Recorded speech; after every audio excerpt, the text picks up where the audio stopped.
Hi guys, I'm tamL, and in this video I'm going to give you a complete rundown of everything we know so far about Infinity Blade 3, and I've got this information from various websites and articles. Hopefully by the end of the video you'll have a really good idea of what's to come. So firstly, let's look at the game setting and mechanics.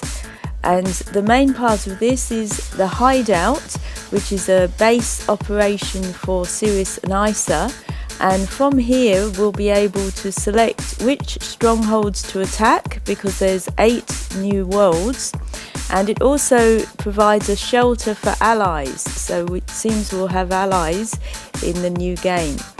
In the hideout we can launch all the quests, including 3 new clash mob modes. We can fuse gems, reforge mastered items, and that means we can gain XP from them again, a bit like how we can currently with New Game Plus. And also we can cook potions. We play as both Cirrus and Isa, and we level them up individually. We battle to take down the Worker of Secrets as the main boss.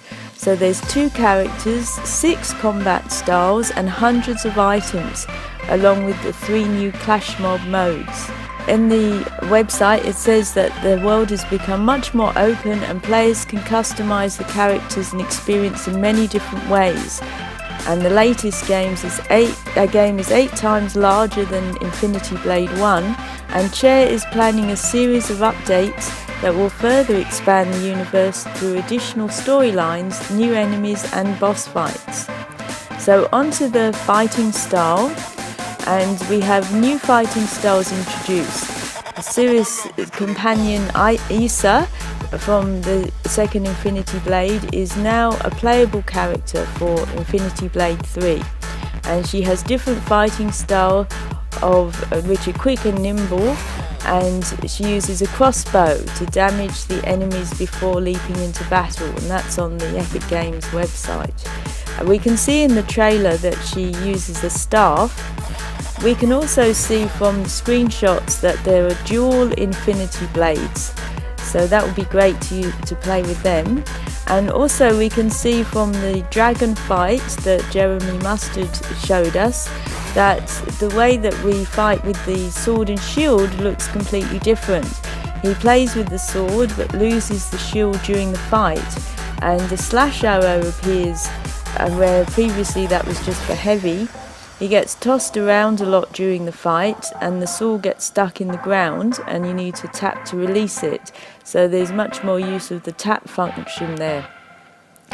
So onto the Worker, and this is the last boss in Infinity Blade 3 in the Worker of Secrets, and they've hired John Noble from the Lord of the Rings to give the voice to that character, and he played Denethor in Lord of the Rings.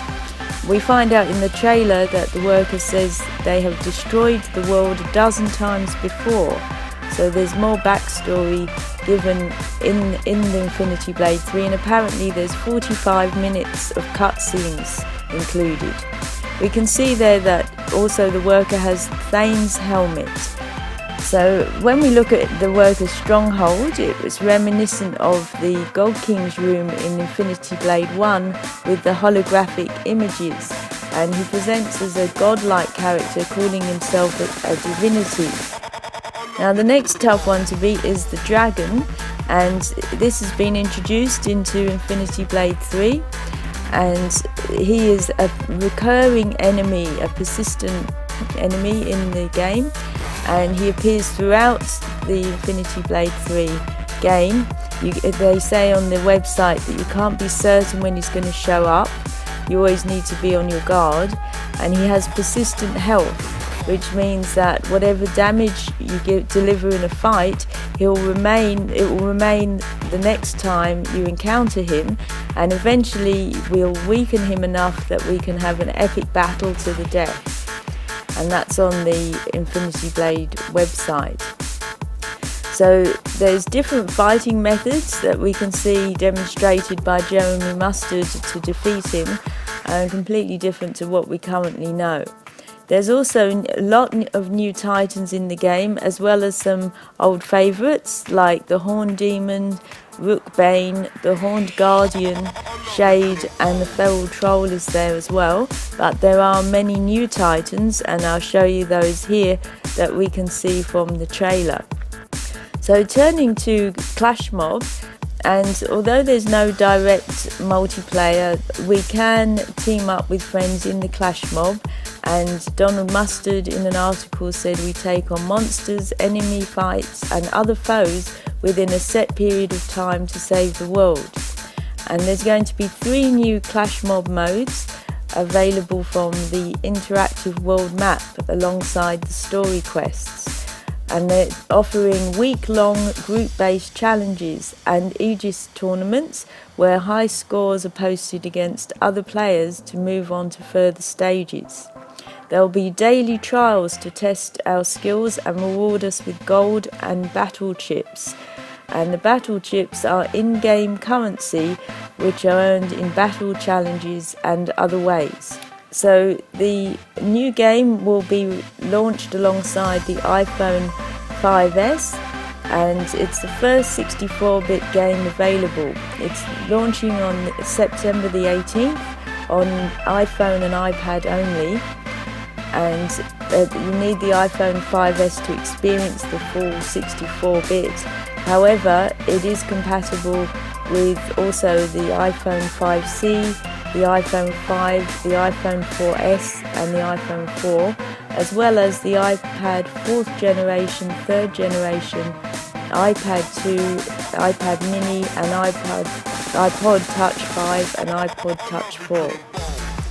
So we'll learn a lot more backstory from the game, and it looks like it's going to be heaps of fun, a great adventure. And check out their new website, infinityblade.com, with the IB3 details on it.